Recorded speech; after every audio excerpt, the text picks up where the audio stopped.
Freedom is indivisible.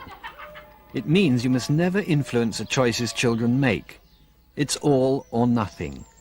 If trust in the child is not absolute, the principle of Summerhill, the principle of freedom of choice, loses all value. There was a boy at Summerhill who never went to a single class and who left the school scarcely knowing how to read or write. I was one of the few pupils at Summerhill that didn't attend lessons. I chose not to attend because I was not interested in it. I was very good at pottery, carpentry, those sort of things. I had a lot of confidence in my own ability to cope with the world through being able to do things with my hands. So when I left Summerhill at the age of 15, I could barely read or write, and I had no real idea what I was going to do or what I wanted to do. On leaving Summerhill, Freya spent 5 years hitchhiking around the world twice. After a stay in Europe, he sold jeans in Turkey, his blood in Kuwait, worked in a kibbutz in Israel, was a film extra in India, worked in the mines in Australia, happened across the carnival in Rio, gave conferences on Summerhill in California, went to prison in Canada, and finally ended up taking part in humanitarian movements in Pakistan and India. In short, he visited over 90 countries without ever living through a single winter.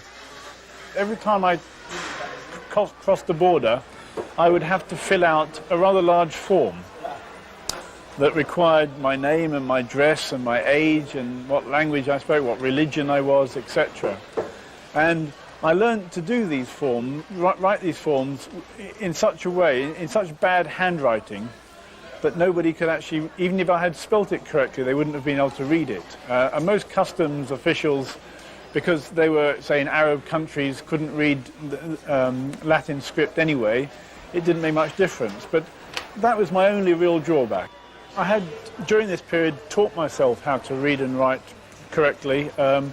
I suppose it first came home when I was in Japan, and I got a job being an English conversation teacher to scientists from a soap factory.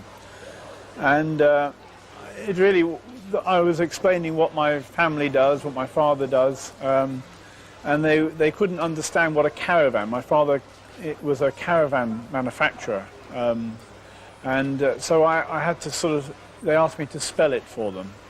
And at that point I really got fed up and I thought, God, I can't really spell this very well and I'm not sure how to spell it. So that really made me decide that I would, teach myself how to read and write.